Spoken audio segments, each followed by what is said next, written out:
Welcome to the podcast hosted by timecam.com on how to stay on top of your work. Hello, this is Kate, your podcast host, and today my guest is Cheryl Cran, an award-winning international consultant, best-selling author, and highly sought-after keynote speaker.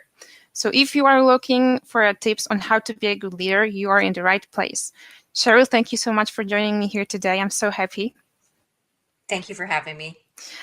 So I'd like to begin with asking you to tell our audience a few words about yourself and what do you do, because I think everyone is different and all my guests have different stories and everyone is inspiring. So tell us something about yourself.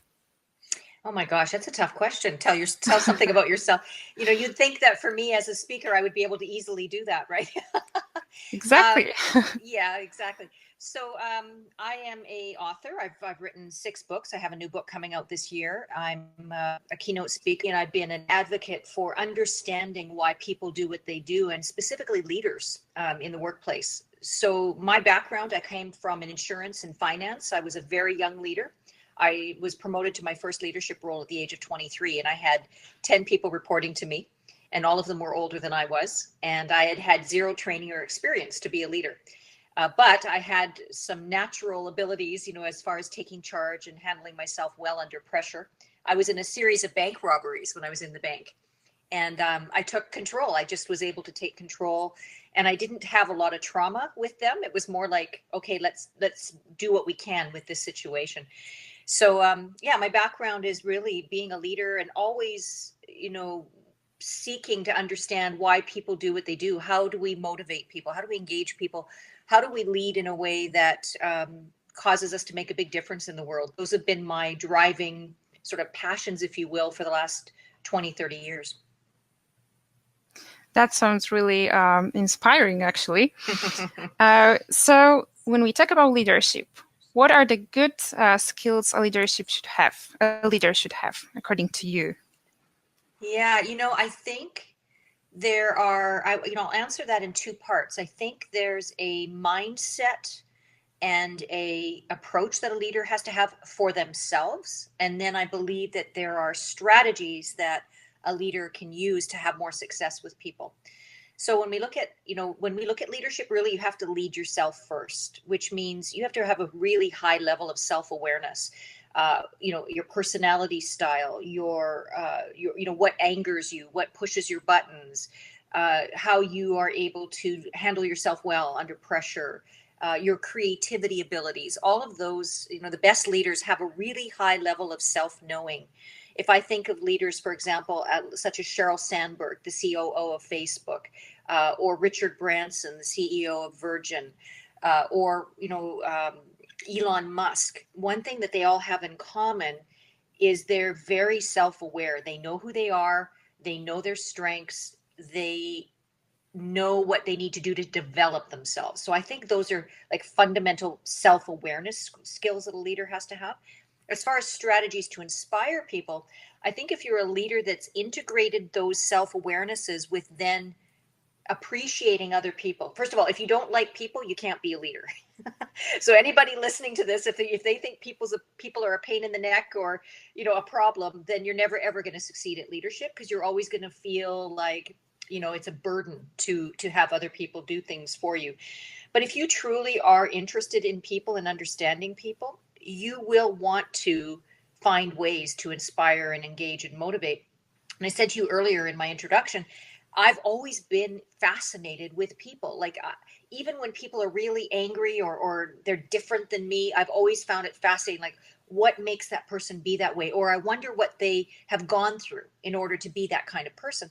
So as a leader, I think, when we can connect one-on-one and really, really see that person for who they are and for the potential, even if they're completely different from us, I think that makes a phenomenal leader. And I think a phenomenal leader is always looking to increase their self-growth, but also find ways to help other people succeed.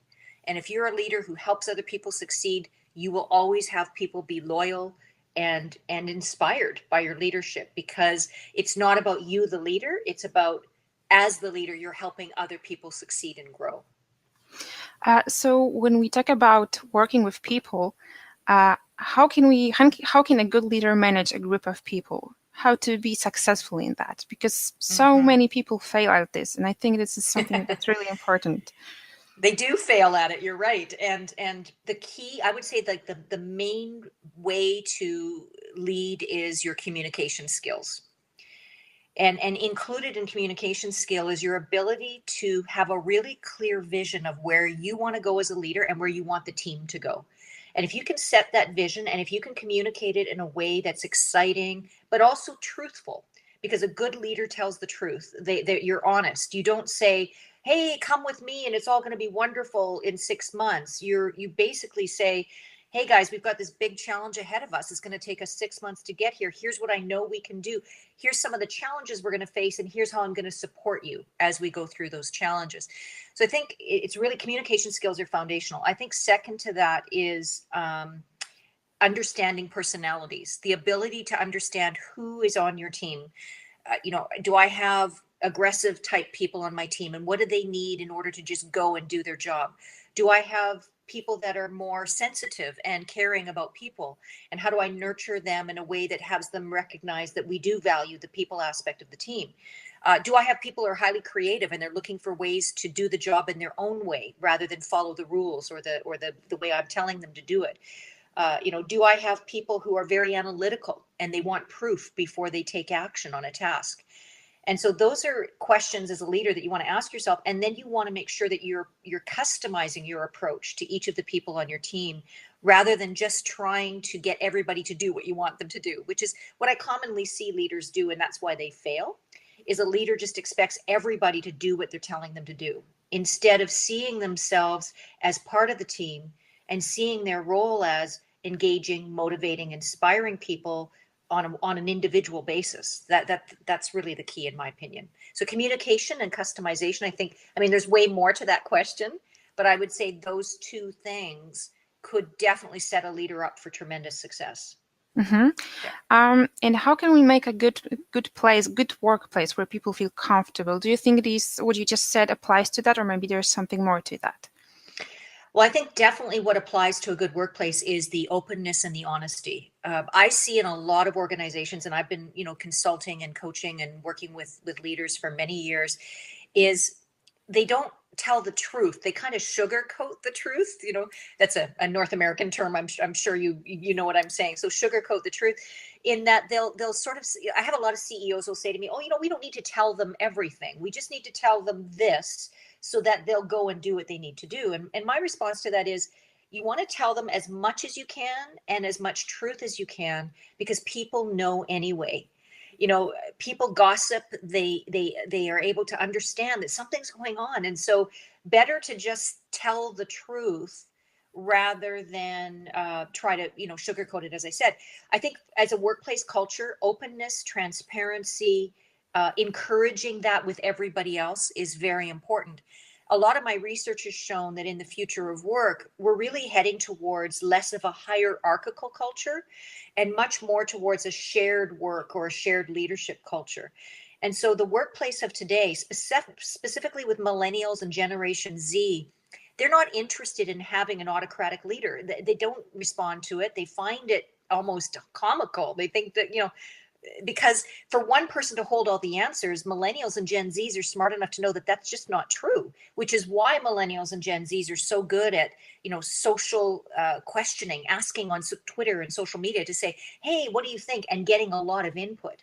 I think culture today needs to be like Twitter and Facebook, in that we're asking everybody for their input. That doesn't mean everybody's input will be taken, but at least if everybody's voice gets to be heard, then we're creating a culture of shared information, and there's more trust. So what happens is, the more that we ask for everybody's input, the higher the degree of trust. Again, if you look at organizations, newer organizations like a Twitter or, Snapchat or any of these organizations, because they're built by millennials, they are already built upon these culture things that I'm sharing with you. They're open. The workplace, the workspace is open. The people work remotely. They work from home. They work in other countries. That is the future of work. And so culturally, what we need to have is leaders who can share their power, and people who can feel like they can speak up and that they can make mistakes and they can fail, knowing that that leads to the company's innovation and that it leads to the company's success and growth. Mm-hmm. That sounds great because I'm also a remote worker and I know how it is. And I'm also a millennial, kind of. So Yes. this is just amazing for me. Yes. So let's talk about the future of work. I think that we have to have that evolutionary mindset to think about the future of work. What do you think Mm-hmm. about that concept? Well, that evolutionary is a word that I use a lot. In order to get to the future of work, we have to be constantly evolving. And I do feel that from a generational standpoint, millennials and Gen Zs have been born into that reality. The fast change of technology, those generations have just recognized that they have to be on the leading edge of what's happening technologically because it's part of culture. I think older generations, and when I say older, I mean that with all due respect because I'm also in that grouping. I'm a Gen X slash Zoomer. A Zoomer is a baby boomer who refuses to age.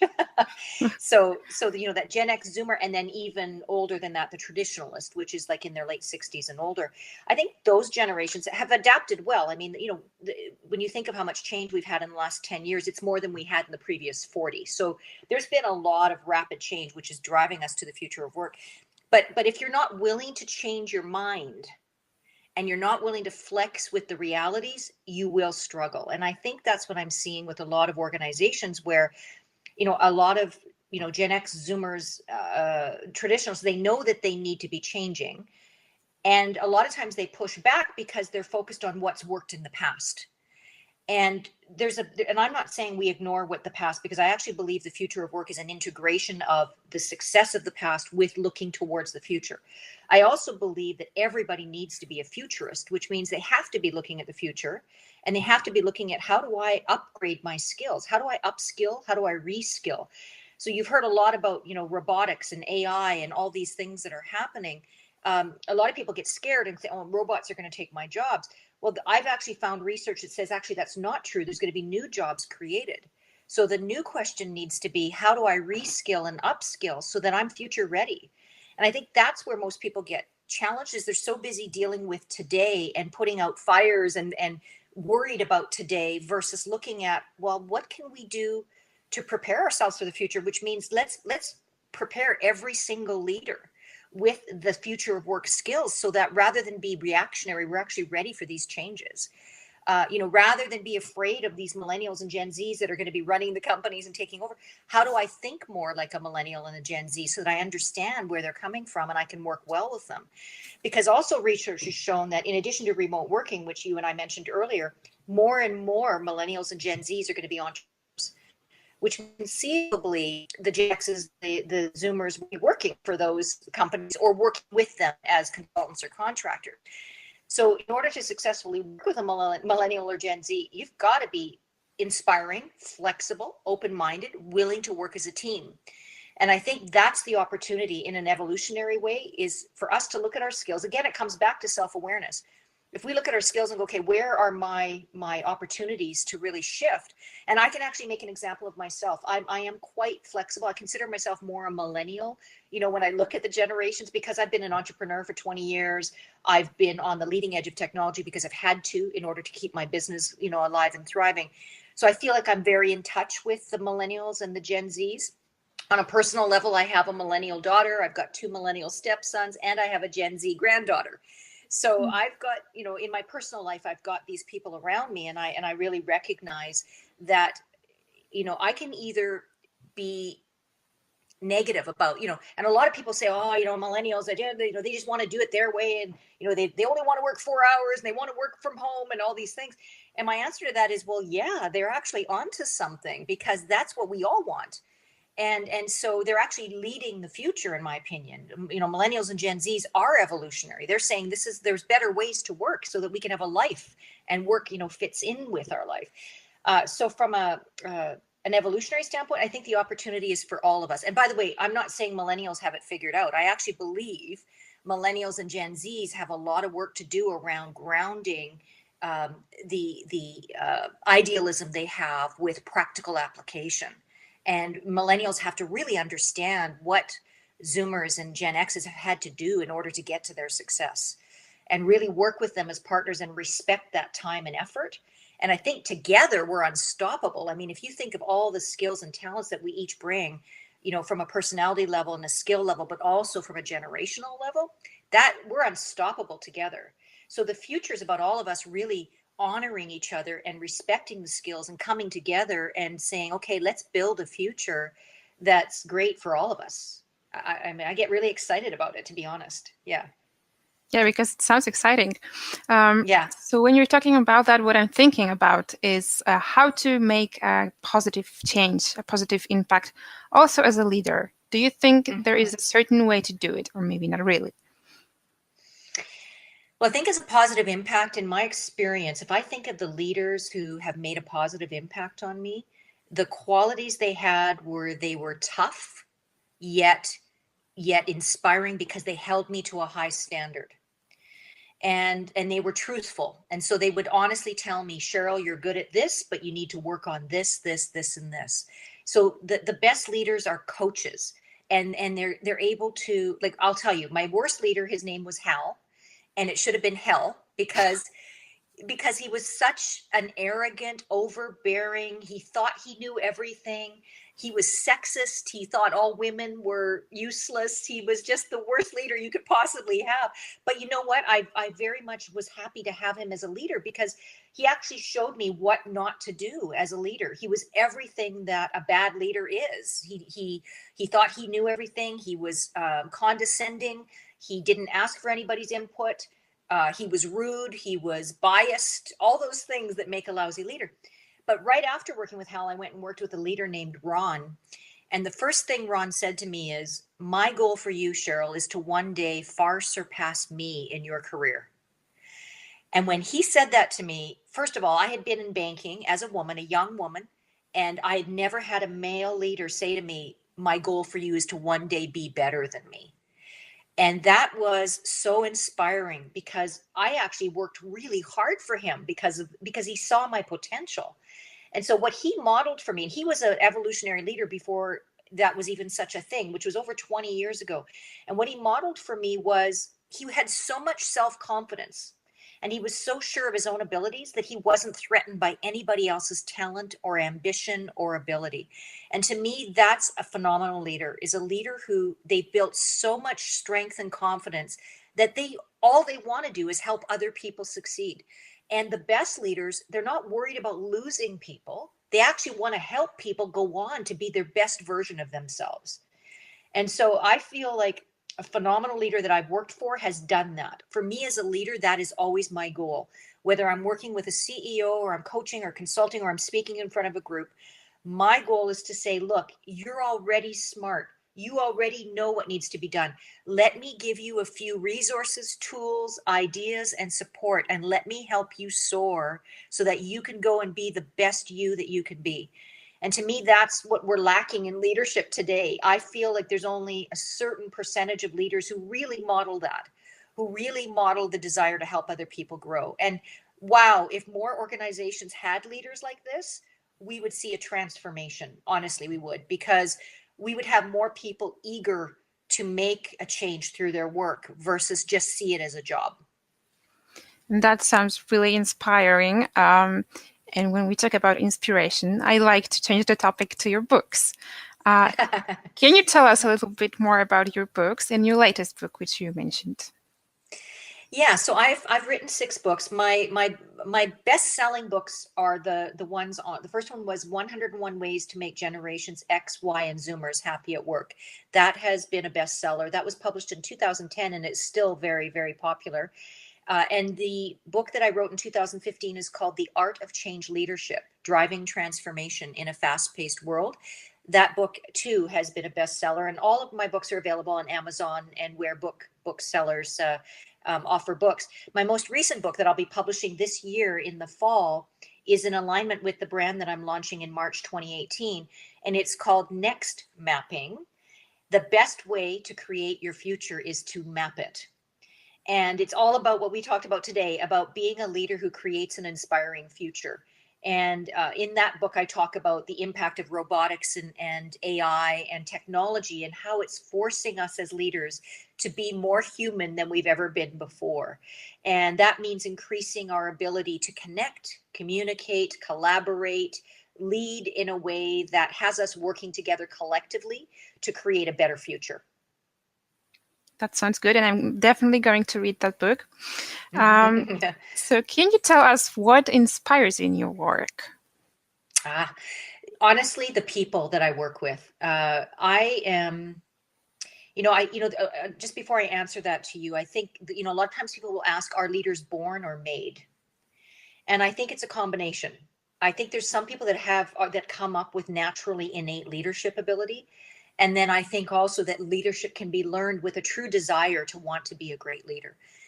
And for me, I have had an opportunity in my life. I've had a very difficult childhood in life.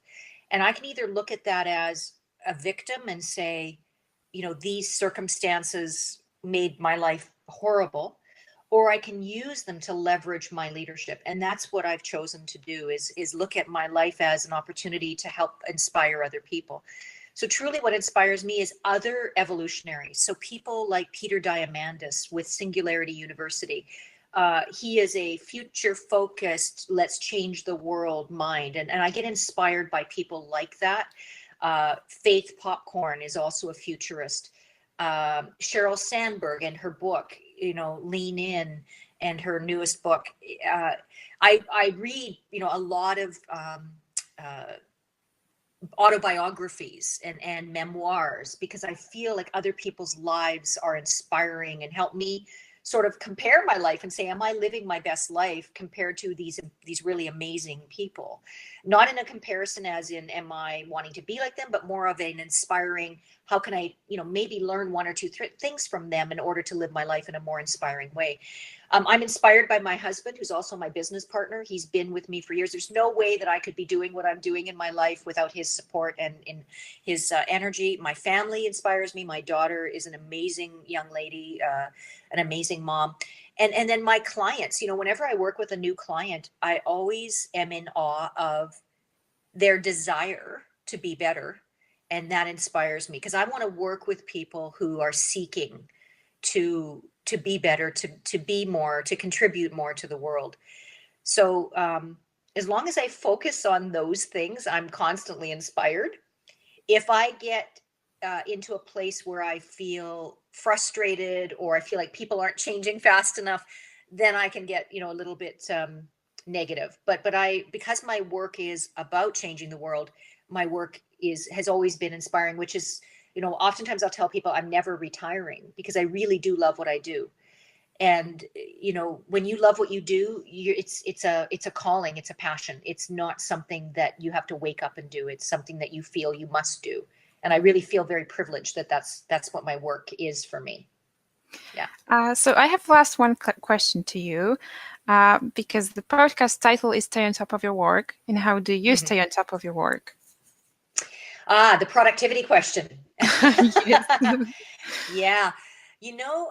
I think as a leader, in addition to what you've asked me earlier, I think the most inspiring leaders actually lead by example. So I think you do have to be really focused. And because I'm an entrepreneur and I have a very busy life, and because I want my personal life to have as much value as my work life, I'm extremely focused. I plan out my week. I know, what I have to accomplish by the end of the week. I believe you have to honor your commitments. So when I tell you I'm going to do something, I do it and I follow through. So I stay on top of my work. I also have an office manager, Michelle, who I know you've connected with for this interview, and she's phenomenal. I mean, Michelle makes sure that, my schedule is that I know what's happening and what I'm doing.